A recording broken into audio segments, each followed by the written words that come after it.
All right, welcome everyone. My name is Jesse Porkus, and I'm an implementation consultant that has been helping the county get its new agenda management software, CivicClerk, up and running. And we are here today to show you how to log in, find an agenda, add an item to said agenda, and then any additional information you may need. So it should be a pretty quick one today. We'll also show you a few tips and tricks and a few extra features as well. To start though, let's go ahead and talk about login. I've got the URL for your site up on screen right now. It's just lincoia.v8.civicclerk.com. That URL is in chat right now, so you don't have to scribble it down. If you'd like to just click that link, you can. No need to log in today and follow along. If you'd like to do it afterward, that's fine. We're not really going to pause for that, so I'm just making sure everyone has it.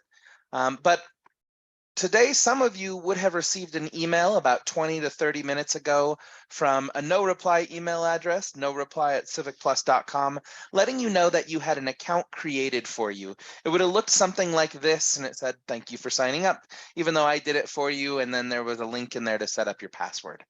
If you received this email, then that link will allow you to complete your account creation. It does say that it expires in 6 minutes at the bottom here. So, if you haven't clicked on it yet, it's obviously expired. That being said, the thing the email does not say is if you click on it anyway, it sends you a brand new one where you can use that to set up your account. Now, this will only have gone out to some of you that did not already have an account for one of our other Civic Plus products. Since the county uses our website product, many of you actually already had an account set up in the system. And so if you do, or you know what I'm talking about with the website, you can use the same email and password to log in if you go to the URL that you see here. So not all of you will have to set up a new password. Anyone who's already had an account on our other products, you'll be able to use the same thing. It's a single sign-on for everything. Once you get signed in, you will be taken to CivicClerk, which is what we're looking at in the background here. We are on the My Clerk tab right now, which is the landing page. Anytime you log into the system, it acts as a bit of an action center, if you will. Anytime you add an item to an agenda, it will show up here, so you can always quickly access it. So if you have a new version of an attachment or more information you need to upload to that item, you can click on that item quickly here and then add that straight from this page rather than finding the agenda like we're about to. Right now, we've got a blank one here though. We don't have any items added in the system. You won't either. So to start from scratch, we are going to go over to the left sidebar here and click on the meetings option that you see second from the top. This is where all agendas in CivicClerk are going to live. So you will spend 99% of your time here working with items, adding them to the agenda, adding more information, and so on and so forth there. And so when you are ready to add an item, you'll go to this page and then find the agenda you need to add an item to. Now, the vast majority of you will only be adding items to the Board of Supervisors. So you may see a lot of agendas like I see here for other boards like the Mechanical Board of Appeals, Plumbing Board of Appeals, and so on. If you see something like this and these boards are completely irrelevant to you, that's okay. You don't have to scroll through a huge list. What you can do is right up top here, we've got a few filters. One is all upcoming agendas for what we're showing. And so this is the default, always helpful. So you can just add your items to future agendas. And then the second one is for meeting types. And so this filter is going to have a list of all the different boards that we're going to be implementing in the system here. And so if Board of Supervisors is the only one that you interact with and add items to, feel free to go ahead and click that here, and it will filter down just to agendas marked for the Board of Supervisors. So we've got 2 user training agendas today that you can see we're going to work with. And so this is going to be really helpful. You only have to do this once.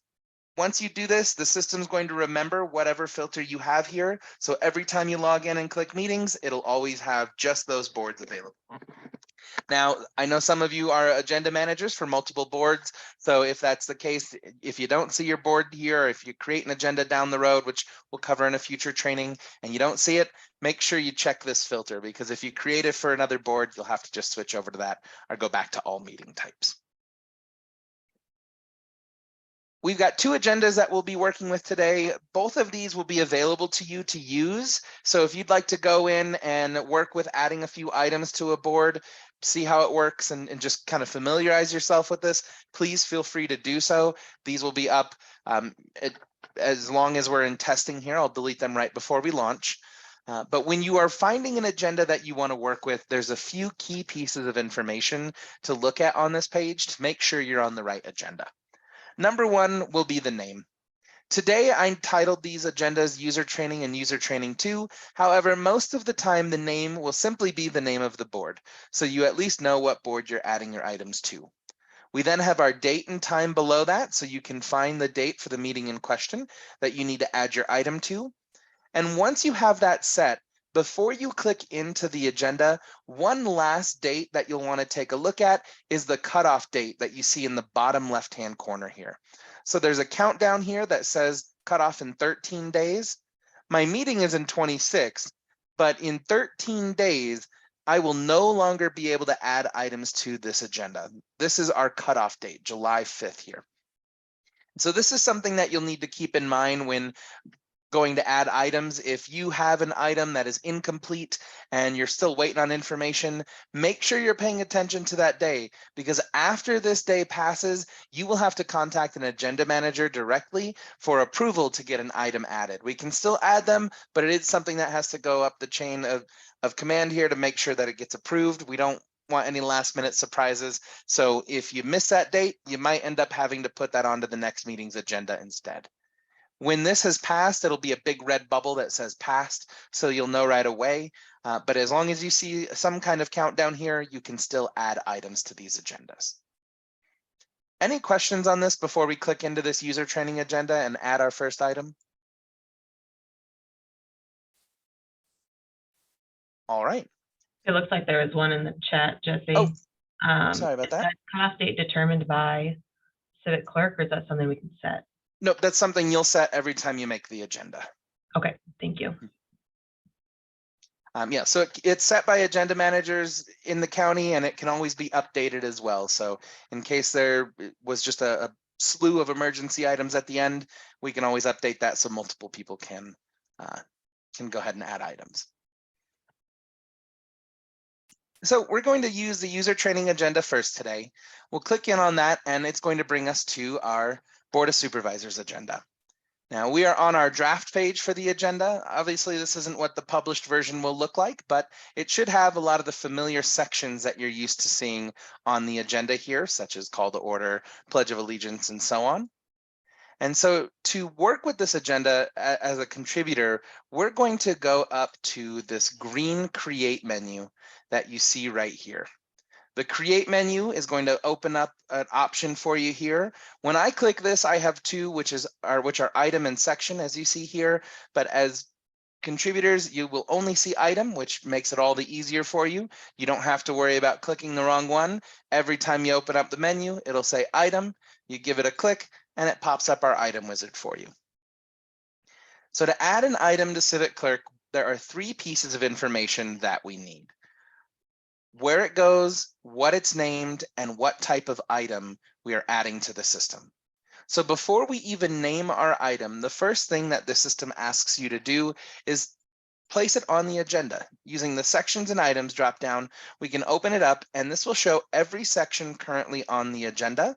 So if you have an item for the consent agenda or a resolution, contract, and agreement, you can go ahead and select that section and add your information. Now, if you are not used to doing this, or this is new to you, give it your best guess, and agenda managers will be able to move that item in case it was put into the wrong spot. But just give it your best guess here. We'll add something to the consent agenda today, and then you can type in your item name in the second box here. When I click in on our item name box, it'll pull up our full text editor. While there are all the different formatting options and so on available, initially when we put our item name in, we want it to be plain text. So if you're typing it in, great. Maybe I have a new fire escape plan, and so I can type it in like so. However, if you've got a contract or a resolution, it's probably got a much longer name than that. It could be 20, 30, even 40 words long. And I do not expect you to type that in. You do not have to worry about making sure that you go word for word or letter for letter. I don't want you to have to do that. You might forget one, and that wouldn't be good. And so instead, when you are putting in your name here, if you're pulling it from another document, make sure that you are cognizant of the formatting on that original document. So you can see I have an example here with a nice title. It's centered, bold, formatted, all that here for this document, and it looks great here. But if I copy that text and then take it into CivicClerk, when I hit paste, I'm going to get a pop-up that actually says, hey, we see that the font or the text that you're pasting has some formatting with it. Do you want to clean it or keep it up? Or clean it up, rather, excuse me. If I hit keep, it's going to keep all of that wonderful formatting that we have on that previous document, but it will also override the default formatting that we have set for the agenda. The system assumes that if you've gone in here and put in formatting, that this is what you want over the default rules that we've set up.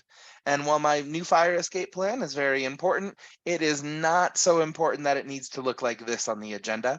And so we want to make sure that this looks as clean as possible.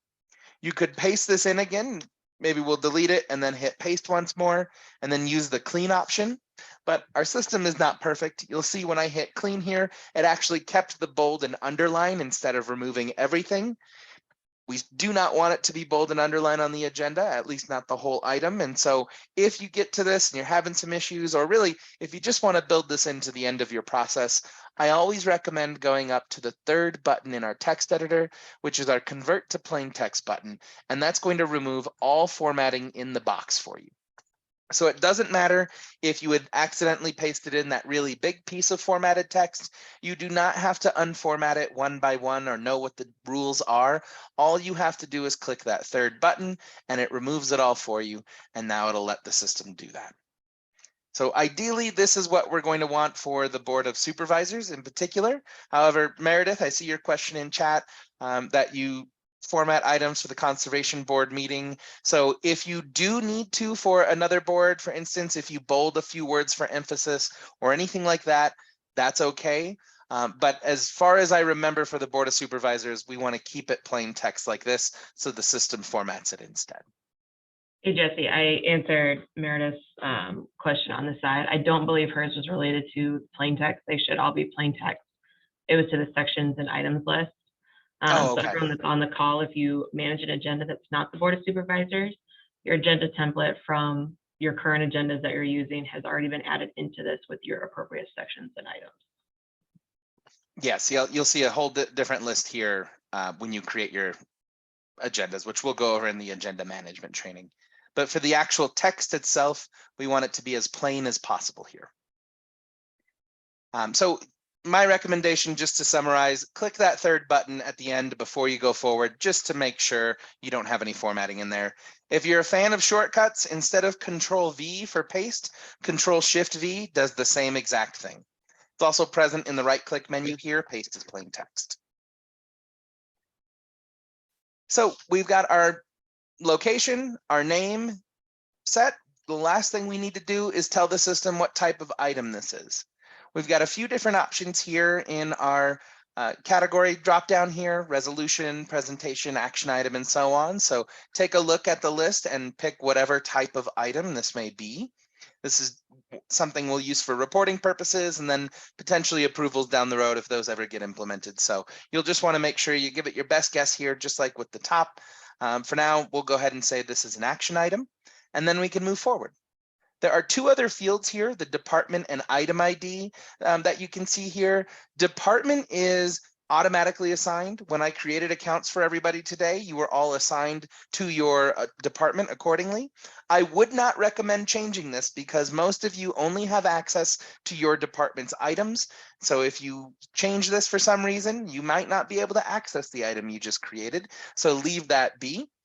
The item ID is the same kind of thing. This is an internal tracking number that we use for reporting purposes, or in case this goes from an appeals board to the Board of Supervisors across multiple agendas. This item ID sticks with that item so we can track its lifespan and see where it started and where it ended up. So really, just these first three pieces. If you forget one, the system will let you know. It'll get mad at you and highlight it red, so I can go back in and select that info. But once I have these three pieces set, I can go ahead and hit create item. The green button is what we use to instantly work with something in the system. And then anytime you see this blue button, this will allow you to create the item and then pop this window right back up. So if you had 3 or 4 items to create before adding any of their supporting documents or anything like that, you could go ahead and use that instead. Today, though, we're going to use this green button to create our item, but are there any questions on this information before we move forward? Okay. So let's go ahead and hit that create button or create item button here. We're going to give that a click and it will add that item to the consent agenda and take us into the item fields page for this item. Now, the only thing that you may need to do on this particular page when working with an item is update the item name in the very first field here.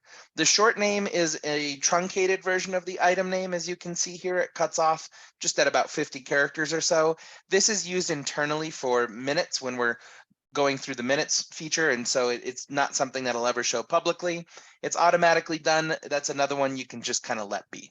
And so this is more of your landing page for your item anytime you need to add some supporting documents or any other information. Really, once this is solidified and you're happy with it, all you need to do from here is focus on this orange view menu that we see in the top left. And so to finish this item, we'll add all of our supporting documents. We're going to open up this view menu, which will bring up a few different options. We'll cover a few of these here in just a moment, but the first one I want to cover is the second option, item files. We're on item fields right now, which is where all of our text fields live. And so now we're going to go to item files, where all of our supporting documents will live. And so this switches to a new page here with 2 sections, one for item reports, which are reports we generate in the system. We're not doing that at the moment, so you can ignore that top section. And so when you are ready to add your supporting documents, we'll go down to attachments, go over to the right-hand side where we have our add attachment button, open that up, and then upload our files. Now, these top 2 options are for confidential documents, which are currently not being used in the system either, so you do not have to worry about these. Leave them checked as yes and defaulted to non-confidential.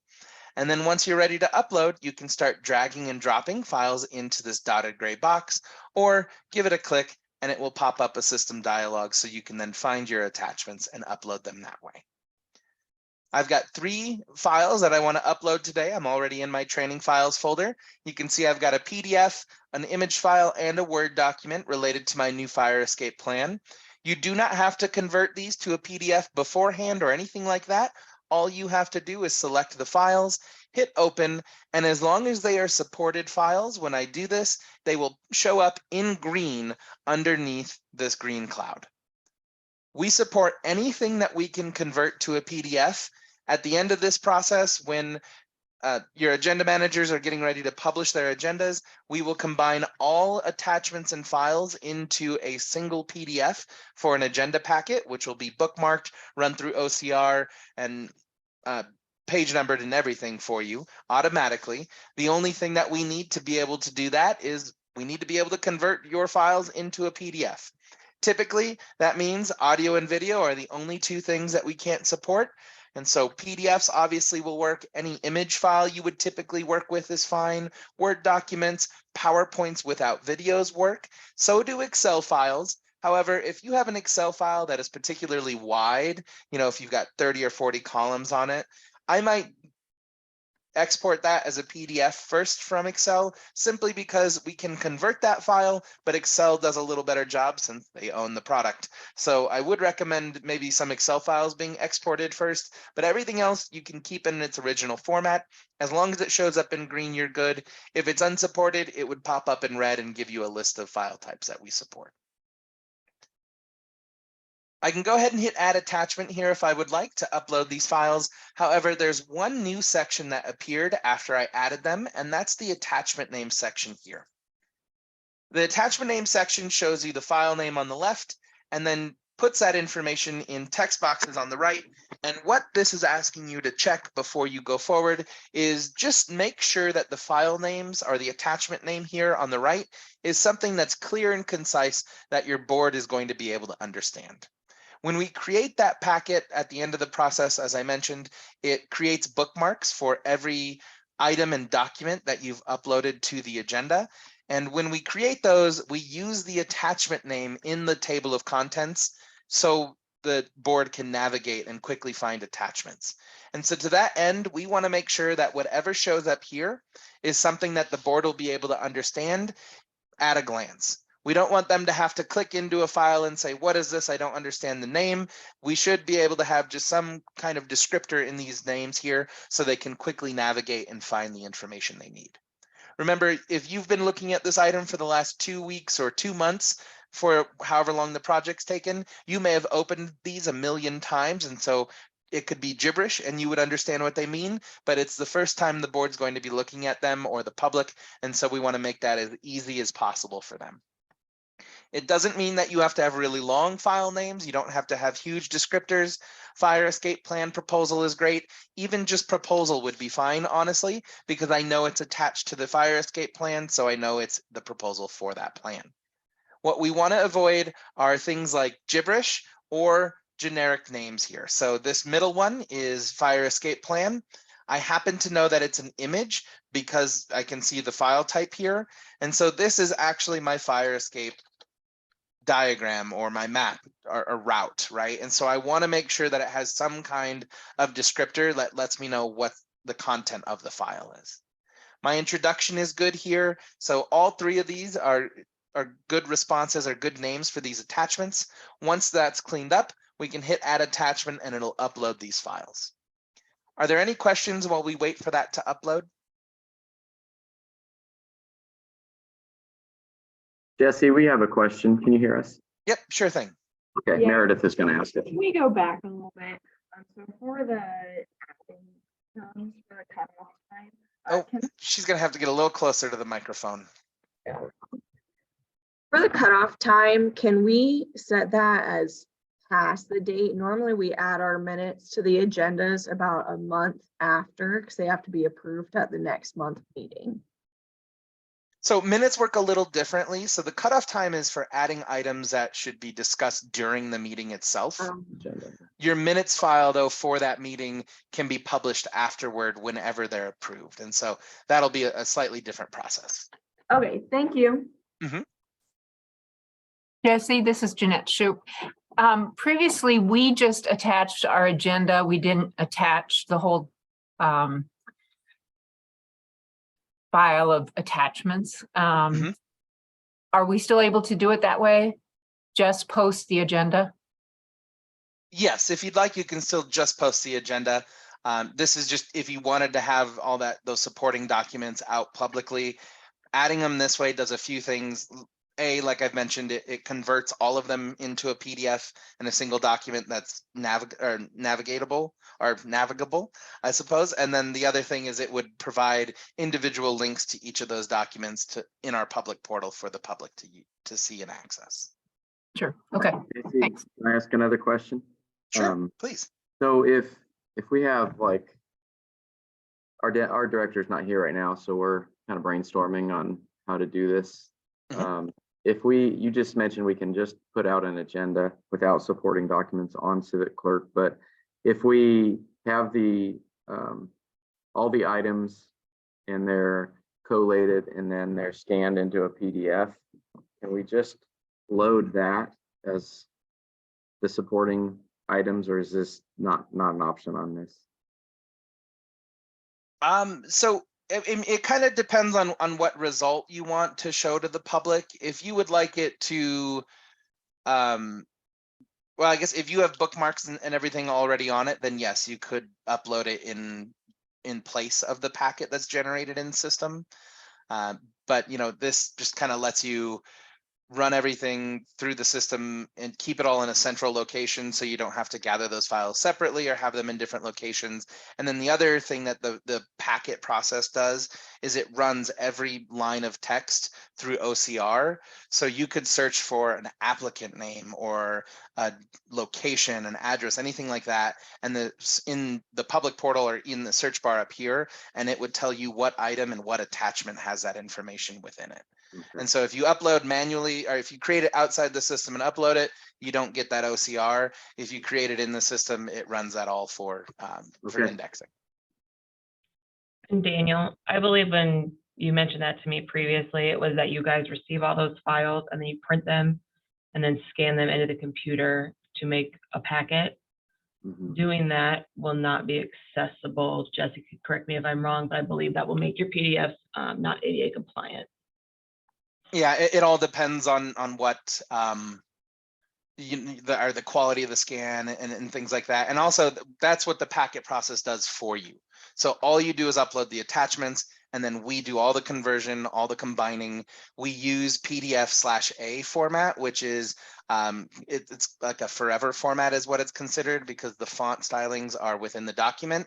So you could open that up 200 years from now on a computer that doesn't have the font, and it would still be able to read it and open it because it's within the document. Are you sure? 200? I'm gonna hold you at that. Thank you. That's my understanding of the format, at least. Any questions right now? I've got just a few things here to wrap up on the item, and then we'll go into some other features and have more time for just kind of general questions. But any questions we want to answer right now? Just one quick question, Jesse, Jeanette Shoup again. So I have not gotten an email to sign up for an account, but I've previously used Civic Plus, so I'm assuming I don't need to sign up again. Yes, yeah. If you remember your password for your old account, then you can go ahead and use that. Otherwise, if you do not remember, when you get to the login screen, it'll look like this.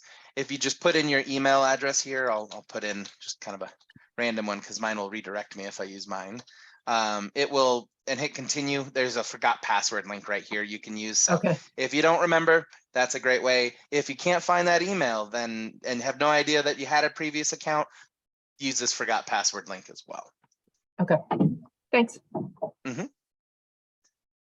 So our item is now done. We've got all of our attachments uploaded. We made sure that our name looks good. Before we close out of this and just forget this forever, there's just a few more things we want to make sure we check before washing our hands of this item. Number one is the order of attachments down here. I uploaded all 3 of my attachments, and the order that they show in this section is the order they will show in the packet. So if you would like this introduce new fire escape plan to be the first document the board sees, then right above the section, we have an edit order button that you can use, and it will pop up a quick window with some drag and drop tiles. I grab the 9 dots on introduction, go up to the top, and when I hit save changes, it will now refresh the page with a new order in this section, and this is how the board will see it as well. The other thing that you might want to do just to make sure everything uploaded fine and looks the way that you expect is go up to this actions menu that you see here next to our save item button. The actions menu will open up with a few different options that you can use. Primarily for what we're talking about right now, the item preview button is going to be really handy. The item preview option here will pop up a temporary PDF of what all of your attachments look like in one screen. So it starts with my introduce new fire escape plan document. If I keep scrolling, we get into my proposal, which is an executive brief that I used. And then finally, when I get down to the last one, I can see my diagram. And so what we're looking at here is exactly what the board and the public will see when we create the packet and publish it. And so if you see something like this may be a little pixelated, it's a little blurry, you might see if you can find a better version, and then re-upload it if needed. So take a look through your preview here just to make sure this looks the way you expect, and then you're done with the item. Any questions on the item creation process right now before we get into a few other features? I have a question, it's probably more for Brett, but the title. So there was, when we put submit currently an agenda item, there's a very specific wording we're using. Is that not necessary now with this process?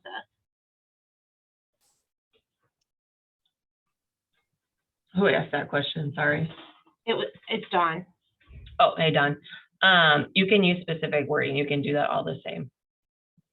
I can walk through your agenda with you on the side if that helps at all. Okay. I mean, we're using the same wording that we would have typically sent in to be added to the agenda. For your actual agenda items. Yeah, if I'm submitting something to the board to go on the board's agenda, Mhm. I would typically put like approve and authorize chair to sign, and then I'd have the title, and then I'd have something about it, and then the funding part of it. Do we need all that in under agenda item name? Jesse, correct me if I'm wrong, but agenda item name is what shows up as the actual agenda item, yes? Yes, that's correct. So then, yes, Don, that would be the full text for the agenda item. Okay, The short name could be something like what he has for the agenda item name for now, okay. but that's not necessary either. So Jesse, that brings up another question for me. Mhm.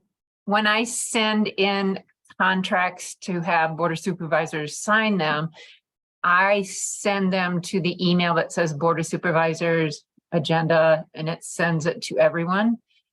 Are we not to do that anymore that way? You will be Um, putting those items in through this system instead of sending them to Bev, because that will take a lot of the work of building the packet portion of our agendas off of Bev and Kara. Got it. So this will help streamline that process on there. And so agenda items will go through this instead of through email now. Okay, all right. Thanks. And that'll help keep things in a central location rather than in an inbox. So they have to look through emails. They can just quickly look at the item and find those files. So Britt, it's Dawn again. One more question. Mhm. If currently we send the email and I can put that I want it on Monday's agenda and the consent agenda for Wednesday. Now we're saying I have to go in and do it twice. Once on the agenda for Monday, and then I have to go in and put it on the consent agenda for Wednesday, right? I believe so. Jesse, is there a way to copy items from agenda to agenda?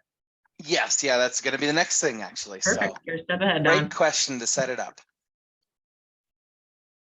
So let's say this item was tabled or decided, there was too much discussion, so it's continued on to the next meeting. Anything that would necessitate you needing to copy.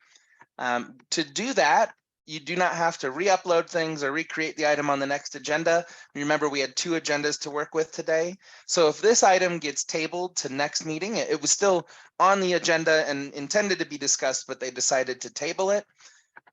All you need to do to move this from one agenda to another is go back to that actions menu that we used just a moment ago to preview the item. And this time we're going to copy it. So right up top is our copy option. Right below that is a move option. So if you added this item to the wrong agenda, but you've already uploaded all your items and renamed everything and got it in the right order, you don't have to actually delete it and put it onto the next one. You can move it and it would just remove it from this agenda. But let's go ahead and start with copying in case it continued. We'll go ahead and click that first option. It pops up a few pieces for us here. The first thing we do is select the agenda we want to move it to. So we'll open up agenda here. Now you can see a lot of the agendas that we have in the system are showing here. Any agenda that's in the future is what's going to show here. And so if you'd like, you can start typing in the agenda that you want to put this on, Board of Supervisors or whatever it may be. User training 2 is what we're going to do today. It will do a quick refresh, which should have or put a few other pieces of info in here, such as your name. I'm hidden in the system, so it's blank, but if you don't see anything here, you can just keep it as the existing creator, or if someone else is now the champion of this item, you can select someone else from the system, but we'll go ahead and keep it as myself. And then my recommendation here, actually the only ones that are really important to you are to copy the files, right? We will make sure that we copy our attachments. If it's the same item, we'll keep the item ID so we can track it across agendas. And then the last one you'll want to select is update the item layout. So kind of this triangle of options here, as you see, is what you'll want to do, the middle and then the 2 on the outside here. This is going to make sure that the item, this last one, it'll make sure that the item looks consistent with the agenda it was moved to.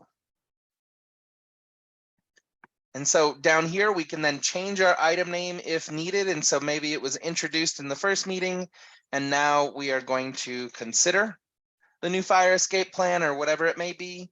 We can change our category here. And then finally, right under copy to, I can select the section on the agenda that I'm moving it to, that this item belongs to. So if it goes back to consent, I can select that, or if it's now under a different one, that's fine as well. Let's go ahead and just put it under consent. I'll hit copy, and now it's going to copy that item to the second agenda. And once done, you're already on that item. So you can see we are on user training 2, consider new fire escape plan now instead of introduce. And then if you have any new information that you need to upload, feel free to use this again. So we can go back to item files, add new attachments, change them. It won't impact the previous version. This is only for the new version. Any questions on that? Okay. And so Don had a question in chat, Britt, of when we are planning to use this for agendas. It is to be determined. It will be after the fiscal year. We're getting everyone through training. So we will let you know soon. All right. So this is all set now. We've finished this, or we've copied our items. It's now on both agendas. It's done. That is pretty much all you would need to do in this system. There are a few other things, though, that are available in case you're interested in using them. I want to show you very quickly here. Number one is we have a feature in this orange menu that we used for our item files, right below it for an item timeline. The item timeline is a history of what has happened to this item. For this particular one, all I've done is copy it from user training. But if we go back to meetings and then back to the original user training agenda, we'll see that I can also use the timeline on the original one here. And this has a little more in-depth information for what I've done. So maybe if I edited any of the names or uploaded them, they will all show here. But then the other thing that this can be useful for is if there is someone else in your department or just someone that you want to take a look at this item, or maybe they have an extra document that you need uploaded to it. So you've done 2 out of 3, they've got the third one. Right here in this message box, you can at anybody that you need to work with or mention here. So for instance, if I wanted to let Britt know that she needed to look at something or upload something with this, I could go ahead and start typing in or type in that at and then any name that you would like and just start typing it in, and it will start bringing up the results for this. And so you can type anybody's name in, and then whatever you type in here, please add the last attachment. Once you hit add message, that's going to send out an email to Britt, and then she can go in and do whatever it is that you've asked her to do in here. And so apologies, Britt, you're about to get an email, but just to show how this works, I'll hit add message. That sends it out to her. And now there's a record here in our timeline as well, letting us know that we're just kind of having this back and forth here. You can filter down just to messages and it'll show that as well. The only thing to keep in mind with this, please, is that if we do receive an open records request or anything like that for an agenda, this is part of the data that gets pulled. And so it is public record technically, or could be at some point. So just make sure you keep that ready for the public. But that's pretty much it for me today, everything I have to show you. Are there any other questions? We've got plenty of time left, but I'm always happy to give you some time back.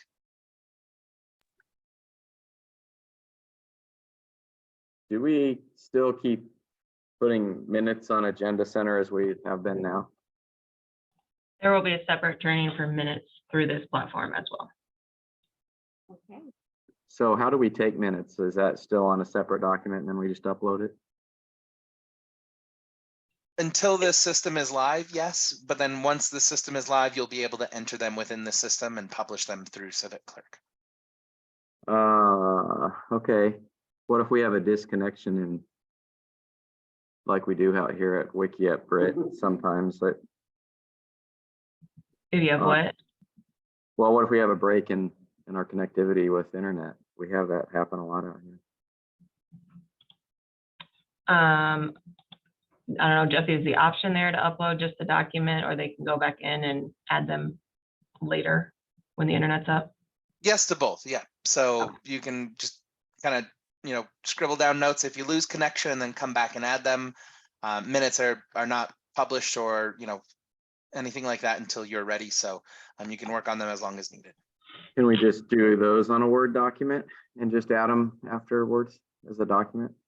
They can, yes, they can as well, but maybe hold off on that resolution until you see our minutes training, because there's a lot of really cool features, vote tracking, things like that, that can really enhance your process and even hopefully save you some time. Yeah, our board moves so fast. I don't know if we're gonna be able to function on this, but we will give it a chance, I promise. All right. Okay.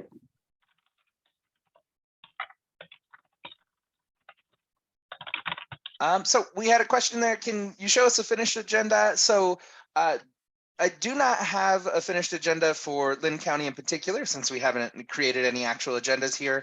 But to show you what this looks like to the public and how this can work with the public, this is Green Bay, Wisconsin's public portal for CivicClerk.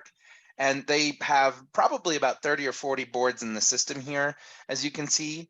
But I'm going to go to maybe one of their, this Parks Committee agenda here is a good example. When I click on a meeting here, it will take me to a few different pages, or depending on the default view.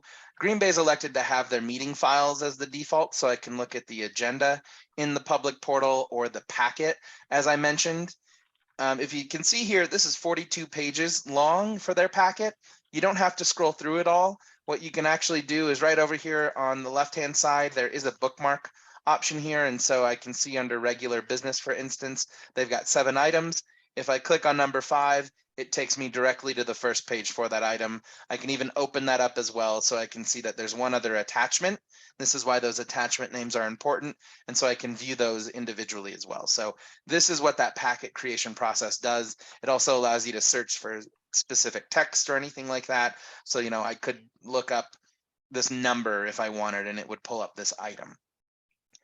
The other option, though, that you have for viewing this is the meeting overview here, which will show a kind of shortened line item version of the agenda.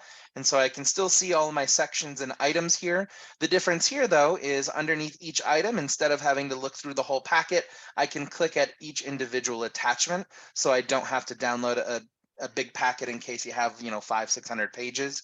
And then Green Bay uses our minutes feature to track their voting, which is available to you as well. So I can see right over here on the right-hand side, while looking at the agenda, what the motion and vote was for this particular item. And so it's a very, very nice way to present this information for the public and even for your board.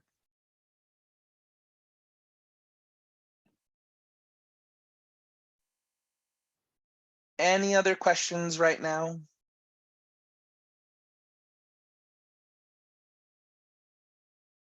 Okay, well, everybody on call today should have accounts. Remember, if you received that email from no reply at civicplus.com, that was a real account email you can use to get set up. It will look something like this. Even if that link has expired, which it has, go ahead and click that link anyway. For everyone else, if you didn't receive an email, it probably means you already had an account, so you can use the same email and password you used to log into the website. Whereas if you have no idea what I'm talking about and do not see an email in there, go to the login screen, type in your email address here, hit continue, and it will pop up our forgot password option here, where you can then reset your password or gain a new password email to get access. So a few different options for login. Feel free to use the 2 user training agendas that we created today to add an item or 2 and see how the process works. We've got 2 more training, or we've got 1 more user training tomorrow, which will be identical to this. So if you had that on your calendar too, I'm always happy to see repeat customers here, but you do not need to come to tomorrow's. But for anyone who manages other boards, we will have an agenda management training coming up and a minutes training, which will go over the minutes feature as well. So we'll cover those more high level agenda features for any of you who might manage your own boards. But that's it for me today. If any last questions, last round, our last call here, otherwise we'll go ahead and close out.